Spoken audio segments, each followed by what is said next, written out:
ఆశ్చర్యకరమైన దేవుని ప్రశస్త నామములో గడిచిన కాలమంతా సజీవమైన రెక్కల చాటున దేవుడు మనల్ని ఎంతగానో కాపాడి 2024 సెప్టెంబర్ నెల 5వ ఆదివారం, ఈ పునరుద్ధానపు ఆదివారం వేళ రాత్రి 7 గంటల సమయంలో యూట్యూబ్ ఛానల్లోనూ ఫేస్బుక్లోనూ లైవ్ ప్రత్యక్ష ప్రసారాన్ని వీక్షిస్తున్న మా ప్రియులందరికీ కూడా నా హృదయపూర్వకమైన ధన్యవాదాలు తెలియపరుస్తున్నాను.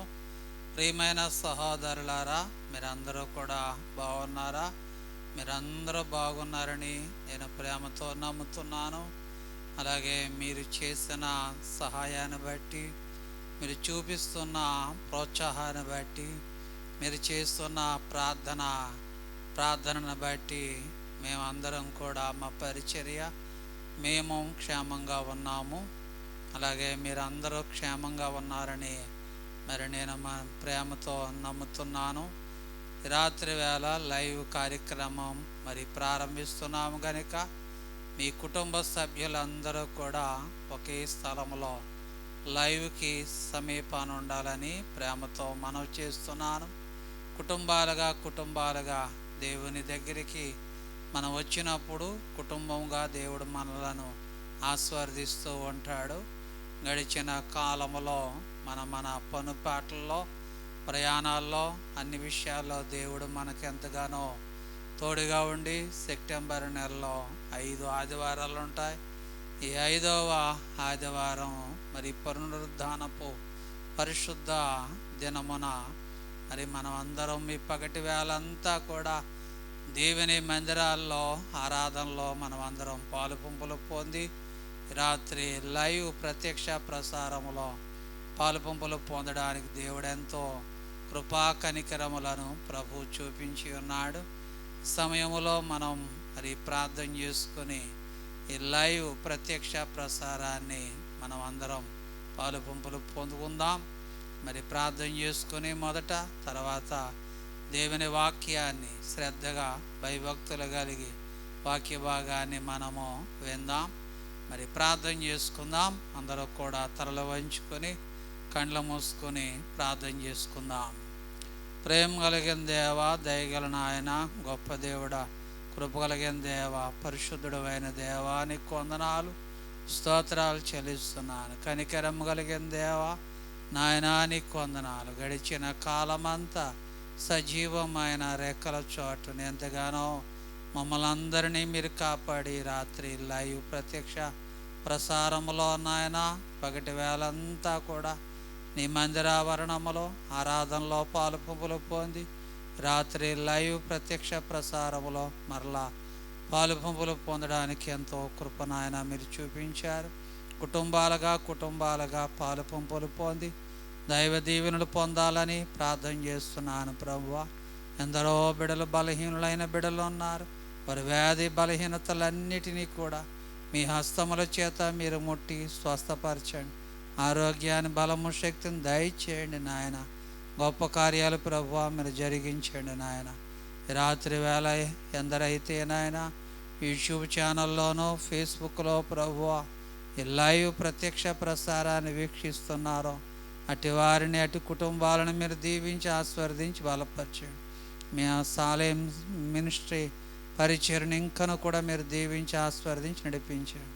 యేసు నామములో ప్రార్థించి వేడుకుంటున్నాను తండ్రి. Amen, amen. అందరికీ వందనాలు. ఈ రాత్రి లైవ్ ప్రత్యక్ష ప్రసారాన్ని వీక్షిస్తున్న ప్రతి వారికి నా హృదయపూర్వకమైన వందనాలు తెలియపరుస్తున్నాను. ప్రియమైన సహోదరులారా, మీ ప్రార్థన అవసరతలన్నీ కూడా మాకు తెలియపరచండి. తప్పనిసరిగా ప్రార్థన చేస్తాను.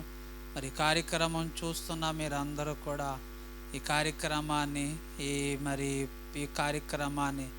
లైక్ చేయాలని, అలాగే మీ బంధువులు, స్నేహితులకు షేర్ చేయాలని, లైక్ చేయాలని, ఇంకా మా ఛానల్ని సబ్స్క్రైబర్ చేయకపోతే ఈ రాత్రి ఈ సమయంలోనే సబ్స్క్రైబర్ చేయాలని ప్రేమతో మీకు మనవి చేస్తూ ఉన్నాను. దేవుడు మిమ్మల్ని అందరినీ సమృద్ధిగా దీవించి ఆశీర్వదించునుగాక. ఆమెన్. ఆమెన్.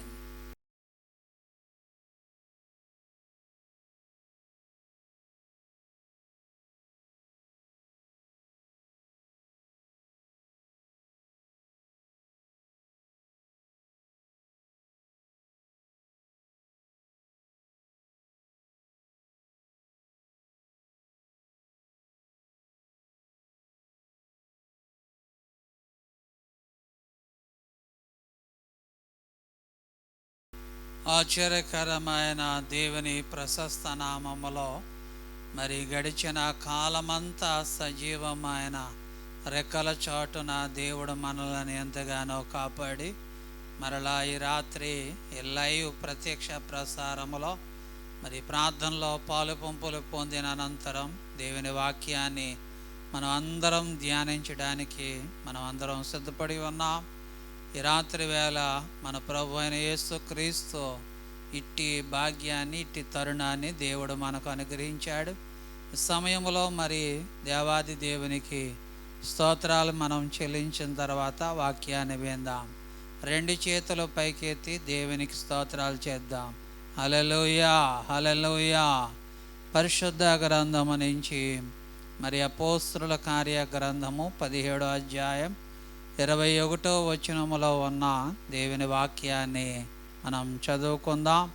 ఈ అపోస్తలుల కార్య గ్రంథాన్ని మరి పరిశుద్ధుడును వైద్యుడు అయిన మరి భక్తుడైన లోకా గారు ఈ అపోస్తలుల కార్య గ్రంథాన్ని వ్రాసినట్టుగా బైబిల్ పండితులు తెలియపరుస్తున్నారు.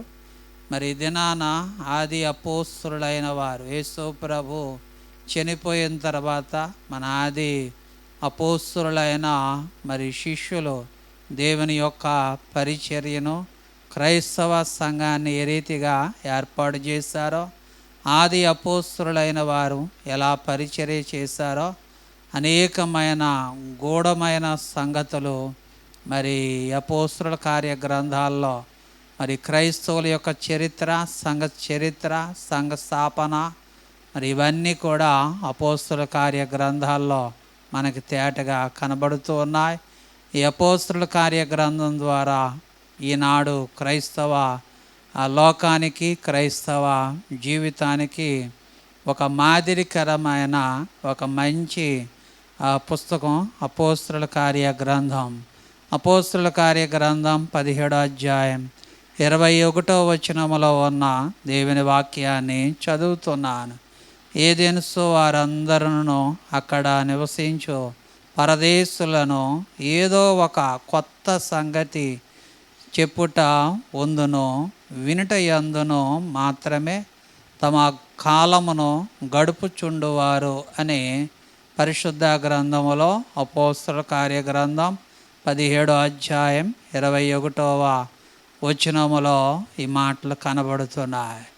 ఈ ఆది అపోస్తలులైన వారు 12 మంది శిష్యులు కూడా అనేక ప్రాంతాలకు వీరు సువార్త ప్రకటించడానికి పట్టణాలు అలాగే పల్లెలు ఇంచుమించుగా కొన్ని ప్రాంతాలు, సముద్ర తీర ప్రాంతాలకు వెళ్ళి ఆత్మవశులై వీళ్ళందరూ కూడా ఎంతో గొప్ప పరిచర్య చేసి చివరికి క్రీస్తు సువార్త నిమిత్తము హతసాక్షులైనట్టుగా బైబిల్లో చూస్తున్నాం.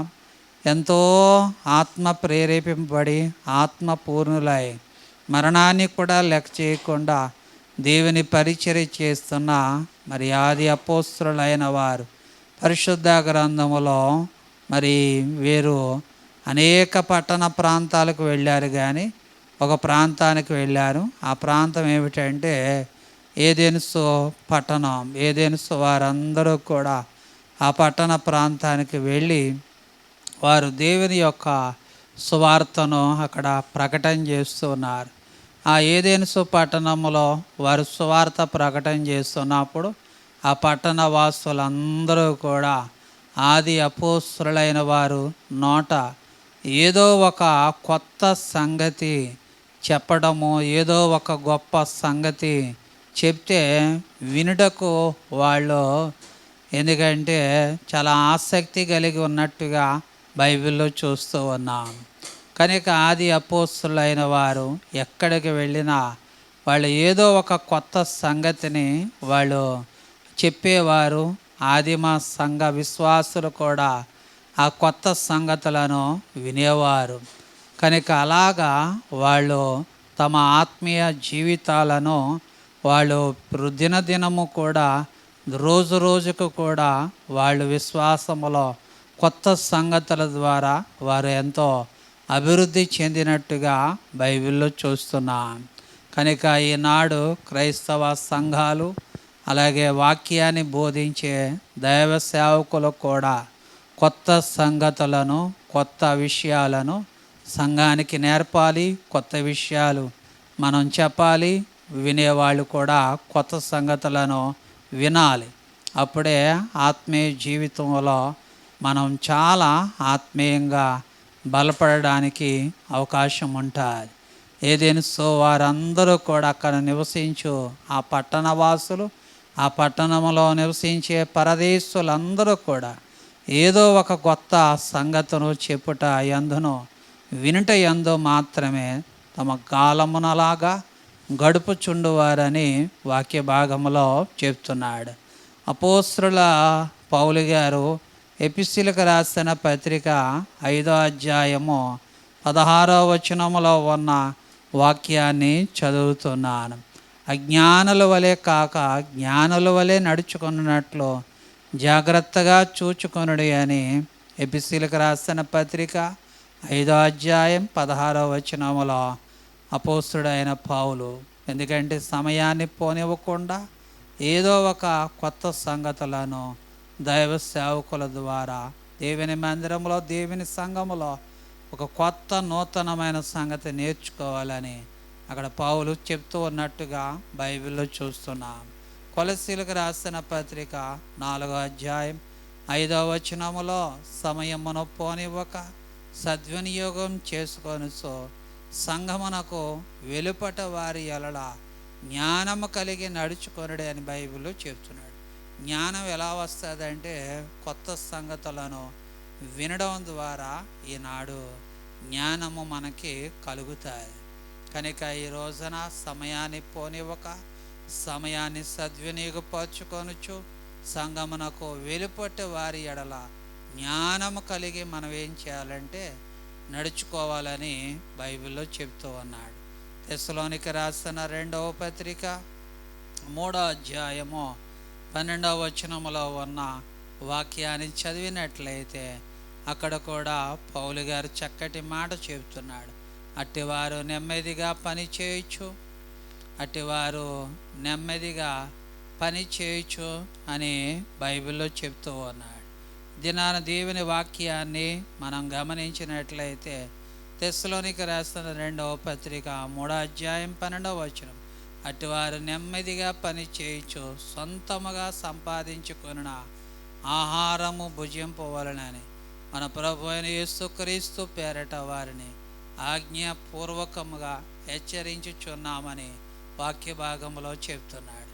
ప్రియమైన దేవుని బిడలారా, ఇది నాన్న దేవుని వాక్యాన్ని గమనించినట్లయితే సొంతముగా సంపాదించుకొనిన ఆహారం అని ఏం చేయాలంటే మనం భుజించాలి. మన ప్రభు అయిన యేసుక్రీస్తు పేరట వారిని ఆజ్ఞాపూర్వకముగా హెచ్చరించుచున్నానని వాక్య భాగములో చెప్తున్నాడు. కనుక ఈ దినాన దేవుని వాక్య భాగములో ఏదేమైనప్పటికీ కూడా కొత్త సంగతులను మనం నేర్చుకునేవారుగా ఉండాలని చెప్పే దైవ సేవకులు కూడా సంఘమునకు బోధించేటప్పుడు కొత్త సంగతులను బోధింపవలసిన ఆవశ్యకత ఎంతైనా ఉందని దేవుని వాక్యాన్ని బట్టి మనవి చేస్తూ ఉన్నాను. పరిశుద్ధ గ్రంథములో సమూయేలు మొదటి గ్రంథం 6వ అధ్యాయం 19వ వచనములో ఉన్న వాక్యాన్ని చదివినట్లయితే ఇక్కడ ఒక చక్కటి ఒక మరి మనుషులు మనకు కనబడుతున్నారు. సమూయేలు మొదటి గ్రంథం 6వ అధ్యాయం 19వ వచనములో ఉన్న వాక్యాన్ని చదువుతున్నాను. బెత్మేషు వారు యెహోవా మందసమును తెరిచి చూడగా దేవుడు వారిని హతము చేసి ఆ జనులలో 50,070 మందిని మొత్తెను. యెహోవా గొప్ప దెబ్బతో అనేకులను మొత్తగా జనులు దుఃఖాక్రాంతులైరి అని వాక్య భాగంలో చెప్తున్నారు. ఇజ్రాయేల్ ప్రజల్లో ఒక వంశం వారు ఎవరు అంటే బెత్మేషు వారు.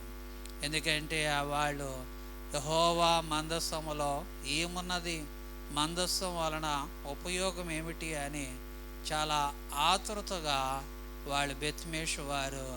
ఎందుకంటే మందసాన్ని తెరిచి చూచినప్పుడు ఆ బెత్మేషు వారి వంశీయులు, వారి జనులు అందరూ కూడా 50,070 మంది వాళ్ళు హతమైపోయినట్టుగా బైబిల్లో చూస్తున్నాం. బెత్మేషు వారు ఓ రకంగా వాళ్ళ ఆశ, వారి నిరీక్షణ ఏమిటంటే మందస్సములో ఏమున్నదో అని ఒక కొత్త సంగతి తెలుసుకోవాలని చాలా ఆతృతగా వాళ్ళు మందసాన్ని తెరిచి చూసినప్పుడు ఆ బెత్మేషు వారిలో ఉన్న మరి పెద్దలైన వారు, పురుషులైన వారు, పెద్దలందరూ కూడా 50,070 మంది వాళ్ళు హతమైపోయినట్టుగా బైబిల్లో చూస్తున్నాం. వాళ్ళ ఆశయం మంచిదే కానీ వాళ్ళు మందసాన్ని తేరి చూడడం అది యెహోవాకు కోపం తెప్పించినట్లుగా, యెహోవా ఉగ్రత వారి మీదికి వచ్చినట్టుగా బైబిల్లో చూస్తున్నాం. బెత్మేషు వారు కొత్త సంగతి తెలుసుకోవాలని ఆతృతగా వారు ఎదురు చూసినప్పుడు, తెరిచి చూసినప్పుడు వాళ్ళకి వచ్చిన ఫలితం ఏమిటంటే మరణాన్ని వారు రుచి చూసినట్టుగా దగ్గర దరిదాపు 50,070 మంది మృతి పొందినట్టుగా బైబిల్లో మనం చూస్తున్నాం. పరిశుద్ధ గ్రంథములో తర్వాత హేరోదు మనకి కనబడుతూ ఉన్నాడు. లోకాసువార్త 9వ అధ్యాయం 9వ వచనములో ఉన్న వాక్య భాగాన్ని చదువుతున్నాను. అక్కడ హేరోదు మనకి కనబడుతూ ఉన్నాడు. అప్పుడు హేరోదును, నేను యోహానును తల కొట్టించితిని కదా, ఎవరిని గురించి ఇట్టి సంగతులు వినిచున్నానో అతడు ఎవడో అని చెప్పి ఆయనను చూడగోరెను అని బైబిల్లో చెప్తున్నాడు. యేసు ప్రభు కంటే ముందుగా పరిచర్య చేసిన దేవుని యొక్క సేవకుడు యోహానుని మరి హేరోదు తల కొట్టించాడు, చంపేశాడు. కానీ తర్వాత యోహాను కంటే గొప్ప కార్యాలు చేస్తున్న ఎవరో ఈయన ఎవరో అని ఆయన గురించి ఆలోచన చేసి ఆయనను చూడగోరినట్టుగా బైబిల్లో చూస్తున్నాం. హేరోదు మహారాజు, యోదయ, బెత్లెహేం, యెరూషలేము ప్రాంతములో మహారాజు హేరోదు మహారాజు. అలాంటి హేరోదు మహారాజే ఒక కొత్త సంగతును చూడాలని, యేసు ఎవరో చూడాలని, ఒక కొత్త సంగతిని చూడాలని, ఒక కొత్త చూడాలని హేరోదు ఎంతో ఆశపడుతూ ఉన్నట్టుగా బైబిల్లో చూస్తున్నాం. హేరోదంతా మహారాజే ఒక నూతనమైన సంగతును తెలుసుకోవాలని చాలా తన మనసులో చాలా ఆసక్తి కలిగి చాలా ఆరాటపడుతూ ఉన్నట్టుగా బైబిల్లో చూస్తున్నాం. ప్రియమైన సహోదరులారా, ఈ రాత్రి వేళ దేవుని వాక్యాన్ని వింటున్న ప్రియమైన సహోదరులారా, లోకాసువార్త 10వ అధ్యాయం 32వ వచనములో ఉన్న వాక్యాన్ని చదివినట్లయితే అక్కడ కూడా ఒక మాట, లేవీడు ఒకడు కనబడుతూ ఉన్నాడు. అలాగున లేవీడు ఒకడు ఆ చోటుకు వచ్చి చూచి ప్రక్కకు పోయెను అని బైబిల్లో చెబుతున్నాడు. లేవీడు కూడా ఎందుకంటే ఒక కొత్త సంగతిని నేర్చుకోవాలని ఆ చోటుకు వచ్చి ఆ చోటుని చూసి ప్రక్కకు పోయినట్టుగా బైబిల్లో చూస్తున్నాం. కనుక దేవుని వాక్య భాగములో బెత్మేషు వారు, అలాగే హేరోదు, లేవీలు దేవుని వాక్య భాగములో వీళ్ళందరూ కూడా ఒక కొత్త సంగతిను చూడాలని, ఒక కొత్త సంగతిని కనులారా చూడాలని, ఒక కొత్త సంగతిను చెవులారా మరి వినాలని, ఒక కొత్త సంగతిని మనసారా వాళ్ళు విచారించాలని చాలా ఆతృతగా ఆసక్తితో వాళ్ళు ఎదురు చూస్తూ ఉన్నట్టుగా బైబిల్లో మనం చూస్తున్నాం. ప్రియమైన సహోదరులారా, ఈ రాత్రి వేళ యోహాను సువార్తలో కూడా ఒక మాట కనబడుతూ ఉంది. యోహాను సువార్త 12వ అధ్యాయము 9వ వచనములో ఉన్న వాక్యాన్ని చదువుతున్నాను. అతనిని బట్టి యూదులలో అనేకులు తమ వారిని విడిచి యేసునందు విశ్వాసముంచురి గనుక అని బైబిల్లో చెప్తూ ఉన్నాడు. యోహాను సువార్త 12వ అధ్యాయం 9వ వచనం. కాబట్టి యూదులలో సామాన్య జనులు ఆయన అక్కడ ఉన్నాడని తెలుసుకొని యేసును చూచుటకు మాత్రమే కాక మృతుల్లో నుండి ఆయన లేపిన లాజరును కూడా చూడవచ్చిరి అని బైబిల్లో చెప్తున్నాడు. లాజరు 4 రోజులు సమాధిలో ఉండి యేసు ప్రభు లాజరుని తిరిగి లేపాడు గనుక యేసు ప్రభుని చూడడానికి వచ్చారు. అలాగే ఆయన మాత్రమే కాకుండా మృతుల్లో నుండి లాజరుని కూడా చూడడానికి అనేక మంది ఆ స్థలానికి వచ్చినట్టుగా బైబిల్లో చూస్తున్నాం. ప్రియమైన సహోదరులారా, వీళ్ళందరూ కూడా ఒక కొత్త సంగతిని చూడాలని, ఒక కొత్త సంగతిని వాళ్ళు వినాలని వాళ్ళు చూస్తూ ఉన్నట్టుగా బైబిల్లో చూస్తున్నాం. ఈ రోజున ఆది అపోస్తలులైన వారు, మన పితరులైన దైవ సేవకులు వాళ్ళు బోధించడం, కొత్త సంగతులు బోధించారు. అలనాడు ఆదిమ సంఘ విశ్వాసులు కూడా వారు చెప్పిన ఆది అపోస్తలుల నోట నుండి వచ్చిన కొత్త సంగతులను వారి హృదయములో చేర్చుకున్నారు కనుక వాళ్ళు దినదినము కూడా ఎంతో ఆత్మీయంగా వర్ధిల్లినట్టుగా బైబిల్లో మనం చూస్తున్నాం. రాత్రి దేవుని వాక్య భాగములో మరికొన్ని సంగతులను మనం వేటి విషయముల్లో కొత్త విషయాలను మనం పాటించాలో బైబిల్లో చాలా చక్కగా తేటగా బైబిల్లో మనకి కనబడుతూ ఉన్నాయి. కీర్తనలో 96వ కీర్తన మొదటి వచనాన్ని చదివినట్లయితే బైబిల్లో చక్కటి మాటలు మనకి కనబడుతూ ఉన్నాయి. 96వ కీర్తన మొదటి వచనాన్ని చదువుతున్నాను. యెహోవా మీద కొత్త కీర్తన పాడుడి, సర్వభూజనులారా యెహోవా మీద పాడుడి అని బైబిల్లో చెప్తూ ఉన్నాడు. కనుక మన దేవుని గురించి కొత్త కీర్తనను ఏం చేయాలంటే పాడాలి. సర్వభూజనులారా యెహోవా మీద పాడాలని బైబిల్లో చెప్తున్నాడు. కనుక ఈ రాత్రి మరి మన క్రైస్తవ సహోదరి సహోదరులు ఎన్నో కొత్త కీర్తనలు పాడుతూ ఉంటారు. కానీ పాట పాడేటప్పుడు ఎందుకంటే దాంట్లో దేవుని యొక్క ఆత్మ, దేవుని యొక్క మరి స్వరం, ఎందుకంటే దేవుని యొక్క ఆత్మీయత ఆ పాటలో ఎంత ఉందో ఆలోచించి మనం పాడుతూ ఉండాలి. ఏదో పాడేస్తాం, వాళ్ళు ఏదో చేస్తారని కాకుండా యెహోవా మీద ఆత్మ ప్రేరేపించ కొలది కూడా కొత్త కీర్తనలు ఏం చేయాలంటే పాడాలి. సర్వభూజనులారా యెహోవా మీద పాడుడి అని బైబిల్లో చెప్తూ ఉన్నాడు. కనుక ఈ రాత్రి దేవుని ప్రియమైన సహోదరులారా కొత్త కీర్తన పాడాలని దేవుని వాక్యాన్ని బట్టి మనవి చేస్తున్నాను. ప్రియమైన సహోదరులారా ఈ రాత్రి కొత్త కీర్తనలు పాడాలి. అంటే పాత పాటలు వదిలేయని కాదు, పాతవితో పాటు కొత్తవి కూడా కలుపుకొని కొత్త కీర్తనలు యెహోవాకు కొత్త కీర్తనలు పాడాలి. సర్వభూజనులారా యెహోవా మీద పాడాలని వాక్య భాగములో చెప్తున్నాడు. పరిశుద్ధ గ్రంథములో దేవుని వాక్య భాగాన్ని మనం చదివినట్లయితే మరొక మాట బైబిల్లో మనకు కనబడుతూ ఉంది. దేవుని వాక్య భాగములో యోహాను సువార్త, దేవుని వాక్య భాగములో యోహాను సువార్త 13వ అధ్యాయము 34వ వచనములో ఉన్న దేవుని వాక్యాన్ని చదువుతున్నాను. మీరు ఒకరినొకరు ప్రేమింపవలెనని మీకు కొత్త ఆజ్ఞ ఇచ్చుచున్నాను. నేను మిమ్మను ప్రేమించినట్టే మీరును ఒకరినొకరు ప్రేమింపవలెను అని బైబిల్లో చెప్తూ ఉన్నాడు. యేసు ప్రభు కొత్త ఆజ్ఞ మనకు జారీ చేస్తున్నాడు. అదేమిటి అంటే ఒకరినొకరు ఏం చేసుకోవాలి? ప్రేమించుకోవాలి. ఒకరిని పట్ల ఒకరు ప్రేమ కలిగి ఉండాలి. ఇది కొత్త ఆజ్ఞ. నేను ఎలాగైతే మిమ్మల్ని ప్రేమిస్తున్నానో అలాగను కూడా మీరు కూడా ఒకరినొకరు ఏం చేసుకోవాలి, ప్రేమించవలెనని వాక్య భాగంలో చెబుతున్నాడు. యేసు ప్రభు ఒక కొత్త ఆజ్ఞ.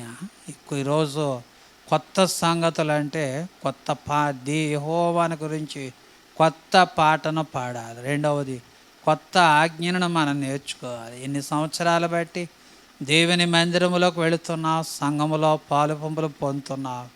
ఎందుకంటే నీ పొరుగు వారిని, నీ ఒకరినొకరిని నీవు ప్రేమిస్తున్నావా అనేది దేవుని వాక్యాన్ని బట్టి ఆలోచన చేయాలి. యేసు ప్రభు కొత్త ఆజ్ఞ ఒకటి జారీ చేస్తున్నాడు. అదేమిటి అంటే దేవుని వాక్య భాగంలో బైబిల్లో చెబుతూ ఉన్నాడు, ఒకరినొకరు ప్రేమించాలనేదే ఒక కొత్త ఆజ్ఞ బైబిల్లో మనకు కనబడుతూ ఉంది. కనుక ఈ రాత్రి తప్పనిసరిగా ఈ కొత్త ఆజ్ఞను ఖచ్చితంగా పాటించాలని ప్రేమతో మీకు మనవి చేస్తూ ఉన్నాను. పరిశుద్ధ గ్రంథములో మత్తయి సువార్త 9వ అధ్యాయం, మత్తయి సువార్త మరి దేవుని వాక్య భాగంలో మత్తయి సువార్త 9వ అధ్యాయం 17వ వచనములో ఉన్న వాక్యాన్ని, మరియు పాత తిత్తులలో కొత్త ద్రాక్షారసము పోసిన ఎడల తిత్తులు పిగిలి ద్రాక్షారసం కారిపోవను, తిత్తులు పాడగును. అయితే కొత్త ద్రాక్షారసము కొత్త తిత్తులలో పోయుదురు, అప్పుడు ఆ రెండును చెడిపోక ఉండునని చెప్పినని వాక్య భాగంలో చెప్తున్నాడు. కొత్త ద్రాక్షారసం. దేవుని వాక్యాన్ని చాలా జాగ్రత్తగా ఆలోచన చేయాలి. కొత్త ద్రాక్షారసాన్ని మాత్రమే ఏం చేయాలి, మనం భుజించాలి. మనం ప్రతిరోజు మనం ఆహారం తింటూ ఉంటాం, పాతది మనం తినం. ఎప్పుడప్పుడు వేడివేడిగా వండుకొని మనం భోజనం చేస్తూ ఉంటాం. అలాగే కొత్త ద్రాక్షారసం. ఈ రోజున దేవుని మందిరానికి వెళ్ళినప్పుడు ఒక కొత్త ద్రాక్షారసాన్ని, నీ హృదయం అనే సంచిలో కొత్త ద్రాక్షారసాన్ని నింపుకుంటున్నావా అనేది ఒకసారి ఆలోచన చేయాలి. ప్రియమైన సహోదరులారా, ఎందుకంటే ఇప్పుడు కూడా మన హృదయం అనే సంచులలో పాత ద్రాక్షారసం, పాత ఆలోచనలు, పాత అలవాట్లు, పాత మాటలు, పాత కార్యాలు ఉండకూడదు. ఎందుకంటే మన హృదయంలో మనం మార్పు చెందామని మన ప్రక్కవారు మనల్ని గుర్తించాలంటే మన హృదయంలో కొత్త ద్రాక్షారసం అనే ఫలము, ఆ రుచి, కొత్త ద్రాక్షారసం అనే రుచి మనలో ఉండాలి. ఆ రుచికరమైన ఆ రుచి మన పక్కవారు చూడాలి. పరిశుద్ధ గ్రంథములో బైబిల్లో చెప్తూ ఉన్నాడు. కనుక ఈ రాత్రి వేళ కొత్త ద్రాక్షారసాన్ని మన హృదయంలో నింపుకోవాలి, బైబిల్లో చెప్తూ ఉన్నాడు.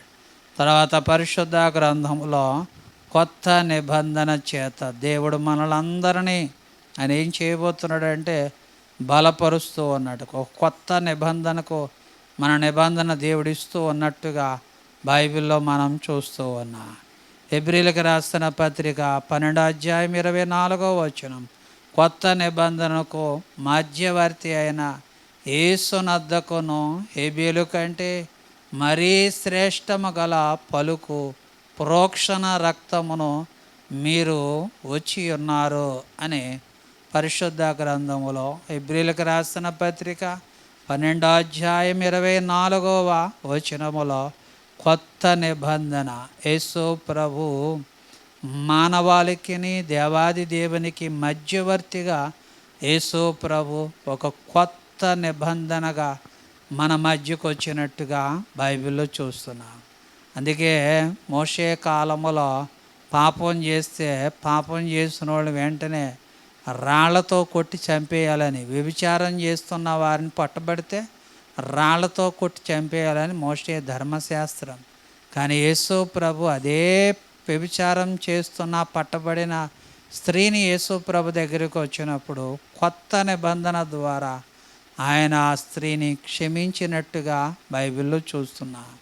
కనుక కొత్త నిబంధన అంటే దేవుని దగ్గర నుంచి మానవుల మీదకి రాబోతున్న ఉగ్రతను యేసు ప్రభు తన కలవరి శిలువలో మనందరికీ మానవాళ్ళందరికీ దేవుని కృప అనే కొత్త నిబంధనను దేవాది దేవుడు యేసు ప్రభు మనకు కొత్త నిబంధన కలగజేసినట్టుగా బైబిల్లో చూస్తున్నాం. ఆ కొత్త నిబంధనను పాటిస్తున్నావా? కొత్త నిబంధన అనగా క్షమించడం. ఎందుకంటే నిన్నందరూ క్షమిస్తారు, కానీ నీవు నీ ఎదుట వారిని నీవు క్షమించలేవు. ప్రియమైన సహోదరులారా, రాత్రి దేవుని వాక్యాన్ని వింటున్న మన జీవితాల్లో కొత్త నిబంధన కలిగి ఉండాలని ప్రభు పేరట మనవి చేస్తూ ఉన్నాను. అలాగే పరిశుద్ధ గ్రంథములో మరొక మాట మనకు కనబడుతూ ఉంది. ప్రకటన గ్రంథము 3వ అధ్యాయం, ప్రకటన గ్రంథం 3వ అధ్యాయం 12వ వచనములో ఉన్న వాక్యాన్ని, జయించిన వానిని నా దేవుని ఆలయములో ఒక స్తంభముగా చేసేదను, అందులో నుండి వాడు ఇక మీదట ఎన్నటికీ వెలుపలికి పోడు, మరియు నా దేవుని పేరును పరలోకములో నా దేవుని యొద్ద నుండి దిగి వచ్చుచున్న నూతనమైన యెరూషలేమును, నా దేవుని పట్టణపు పేరును, కొత్త పేరును వాని మీద వ్రాసేదనని బైబిల్లో చెబుతూ ఉన్నాడు. కనుక కొత్త పేరును మనకు పెడుతున్నాడు. అందుకే బాప్తీసం తీసుకున్నప్పుడు పేరు మారుస్తూ ఉంటారు. పేరు మార్చుకోవడం కాదు, బ్రతుకు మార్చుకోవాలి. ప్రియమైన సహోదరుల, కొంతమంది పేరు మార్చుకున్న బ్రతుకు మారదు దేవుని వాక్య భాగంలో. ఎందుకంటే దేవుడు నీకు కొత్త పేరును పెడతాడంట. ఏ పేరును పెడతాడంట? కొత్త పేరు, కొత్త యెరూషలేము, నూతనమైన యెరూషలేములో నా దేవుని పట్టణము పేరును, నా కొత్త పేరును వారి మీద రాసేదనని బైబిల్లో చెప్తున్నాడు. కనుక నీకు ఒక కొత్త పేరు పెడుతున్నాడు. నీకు ఒక కొత్త పేరు కావాలి అంటే, దేవుడు నీకు కొత్త పేరు పెట్టాలంటే, మరి దేవుని సేవకులు చెప్పే కొత్త సంగతులను నీవు నేర్చుకొని, కొత్త సంగతులు విని, కొత్త సంగతులు నేర్చుకొని ఆత్మీయంగా బలపడినప్పుడే నీకు దేవుడు పరలోకములో రేపటి దినాన దేవుని యొక్క రాజ్యములో నీకు ఒక కొత్త పేరు పెడతాడు. కనుక పాత పేరు మంచిదా, కొత్తది మంచిదంటే కొత్తదే మంచిది. పాతది పాతదే, కొత్తది కొత్తదే. కనుక దేవుని వాక్య భాగములో మరి ఈరోజు లైవ్ కార్యక్రమాన్ని, మరి వాక్యాన్ని వింటున్న ప్రియమైన సహోదరుల, మీరందరూ కూడా కొత్త సంగతులు నేర్చుకొని, కొత్త సంగతులు విని, కొత్త సంగతులు నేర్చుకొని ఆత్మీయంగా దినదినము కూడా బలపడాలని ప్రేమతో మీకు మనవి చేస్తున్నాను. ఆది అపోస్తలులైన వారు ఏదేనో పట్టణానికి వెళ్ళి ఆ పట్టణ వాసులకు, ఆ పట్టణంలో ఉన్న పరదేశులందరికీ కూడా కొత్త సంగతులను ఆ స్థలంలో వారు నేర్పుతూ ఉన్నప్పుడు, చెప్తూ ఉన్నప్పుడు ఆ పట్టణ వాసులందరూ మరి కొత్త సంగతులను విని గ్రహించి వాళ్ళందరూ కూడా, ఎందుకంటే కొత్త సంగతుల యందు వాళ్ళు మరి విశ్వాసం ఉంచి ముందుకు సాగినట్టుగా బైబిల్లో చూస్తున్నాం. అలాగే బెత్మేషు వారు, వాళ్ళు కూడా మందసాన్ని చూశారు, కానీ మందసం చూడడం తప్పు, కానీ వారి ఆశ మంచిది. ఎందుకంటే కొత్త సంగతి ఏదో చూడాలనుకున్నారు తెలియక. అలాగే హేరోదు కూడా, యోహానుని చంపేశాను కదా, మరి ఈయనెవరు ఈ అద్భుతాలు చేస్తున్నారంటే యేసును చూడాలనుకున్నాడు, కొత్త సంగతిని చూడాలనుకున్నాడు. అక్కడ లేవీలు ఉన్నారు, వాళ్ళు కూడా కొత్త సంగతిని చూస్తున్నారు. లాజరు మృతుల్లో నుంచి లేపిన లాజర్ని అక్కడ ఉన్న వాళ్ళందరూ కూడా చూడాలనుకున్నారు. కొత్త యెహోవాను గురించి కొత్త పాట పాడాలి, దేవుని గురించి కొత్త ఆజ్ఞ మనం నేర్చుకోవాలి, కొత్త ద్రాక్షారసాన్ని మన హృదయంలో ఉంచుకోవాలి. కొత్త నిబంధన, కొత్త పేరు చేత దేవుడు నిన్ను బలపరుస్తూ ఉన్నాడు.